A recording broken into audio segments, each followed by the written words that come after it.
Assalamualaikum warahmatullahi wabarakatuh. Selamat pagi anak-anak. Bagaimana kabar kalian hari ini? Ibu harap kalian sehat-sehat semua ya. Nah, sebelum memulai pembelajaran, alangkah baiknya kita berdoa terlebih dahulu ya. Bismillahirrohmanirrohim. Amin. Nah, dalam pembelajaran tematik hari ini, kita akan belajar mengenai tema gotong royong menjaga lingkungan. Sebelumnya, Ibu ingin bertanya, mengapa kita harus menjaga lingkungan? Dan apa sih manfaat dari gotong royong? Nah, masih ada yang ingat tidak apa itu gotong royong? Jadi, gotong royong adalah bekerja bersama-sama untuk menyelesaikan suatu pekerjaan demi kepentingan bersama.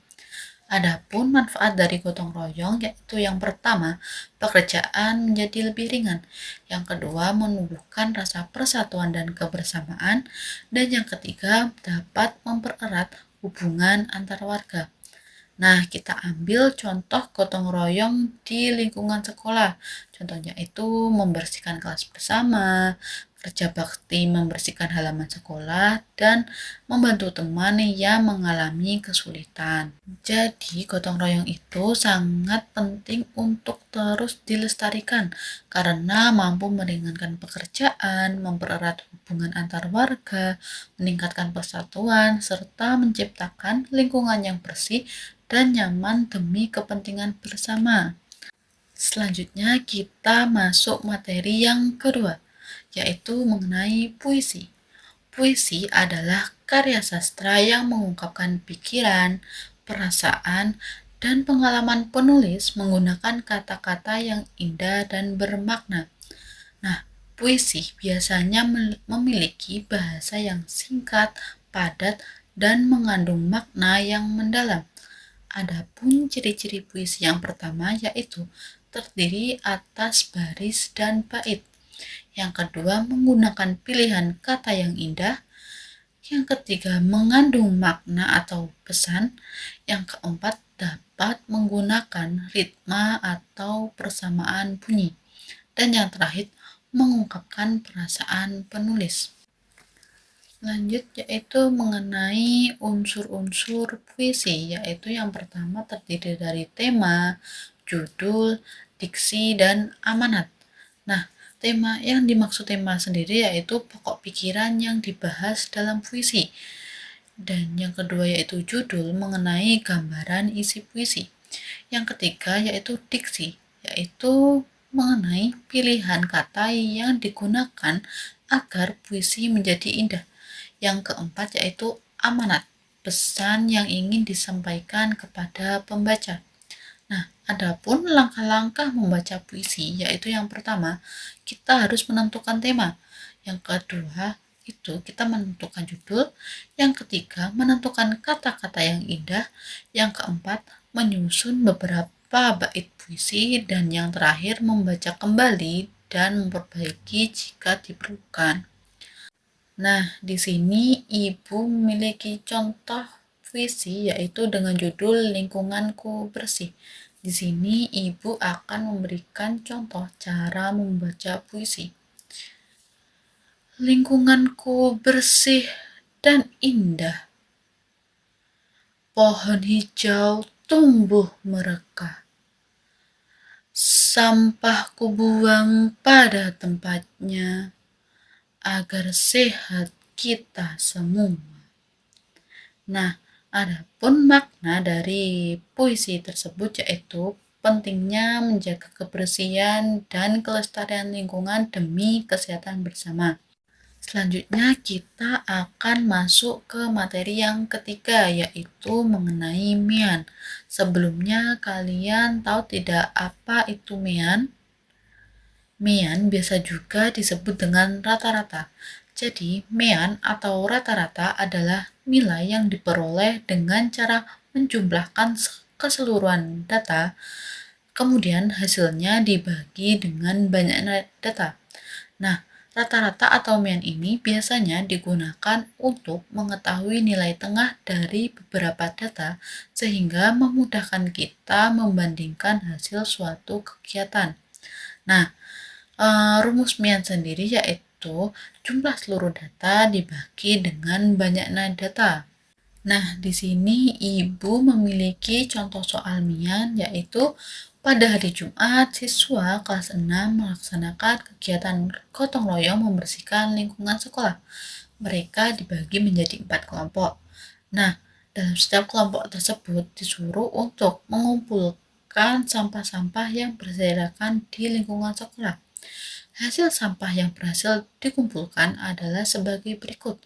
Kelompok 1 berhasil mengumpulkan jumlah sampah 8, kelompok 2 menghasilkan jumlah sampah 10, kelompok 3 berhasil mengumpulkan sampah 6, dan kelompok 4 berhasil mengumpulkan jumlah sampah 12. Nah, langkah penyelesaian untuk menentukan nilai mian yaitu langkah yang pertama, kita jumlahkan seluruh data. Seluruh data dalam hal ini yaitu termasuk jumlah sampah keseluruhan dari kelompok 1 sampai kelompok 4. Jadi kita jumlahkan jumlah sampah semuanya. Mulai dari 8 ditambah 10 ditambah 6 ditambah 12 sama dengan 36. Jadi, jumlah keseluruhan sampah yaitu 36. Lalu kita masuk ke langkah yang kedua, yaitu menghitung banyaknya data. Banyaknya data dalam hal ini yaitu banyaknya kelompok tadi. Tadi kan kita dibagi menjadi 4 kelompok. Jadi, banyaknya data yaitu ada 4 kelompok. Yang ketiga yaitu kita masuk langkah yang ketiga. Nah, memasuki langkah yang ketiga yaitu menghitung rata-ratanya. Jadi, jumlah keseluruhan data tadi dibagi dengan jumlah banyaknya data. Jadi, kita membagi jumlah banyaknya sampah dibagi dengan banyaknya data yaitu kelompok. Jadi, 36 sampah tadi dibagi dengan 4 kelompok sama dengan 9. Jadi, rata-rata sampah yang dikumpulkan setiap kelompok adalah 9 kantong sampah. Apakah kalian sudah paham mengenai materi pada pembelajaran kita hari ini? Oke, selanjutnya kita akan memulai proyek ini membuat puisi bertema gotong royong menjaga lingkungan. Nah, tujuan proyek ini adalah agar kalian lebih peduli terhadap kebersihan alam sekitar dan mampu mengekspresikan kepedulian tersebut melalui karya sastra. Nah, langkah-langkah pengerjaannya yaitu yang pertama, amati lingkungan sekitar rumah kalian dan temukan satu momen gotong royong seperti kerja bakti warga atau membersihkan saluran air. Lalu yang kedua, buat draft puisi dengan pilihan kata yang indah dan bermakna. Yang ketiga, tulis puisi tersebut di buku tugas, boleh dihiasi dengan ilustrasi yang menarik sesuai tema. Nah, waktu pengerjaan proyek ini adalah 2 minggu. Tugas harus sudah dikumpulkan pada pertemuan kita 2 minggu dari sekarang. Lalu, Ibu juga memiliki LKPD untuk dikerjakan pada hari ini. Ini LKPD akan Ibu foto di grup WhatsApp dan minta tolong untuk orang tua mencetaknya 1 lembar saja untuk kalian kerjakan. Lalu hasil dari pekerjaan kalian hari ini bisa difoto dan dikirim di grup WhatsApp hari ini. Lalu juga ada tugas individu bisa dikumpulkan di minggu berikutnya mengenai buku paket halaman 67. Nah, jadi gotong royong menjaga lingkungan mengajarkan pentingnya bekerja sama untuk menciptakan lingkungan yang bersih, sehat, dan nyaman, serta dapat menumbuhkan sikap peduli lingkungan. Nah, sebelum menutup pembelajaran pada pertemuan kali ini, kita mengucapkan hamdalah bersama-sama ya. Alhamdulillahirabbil alamin. Amin.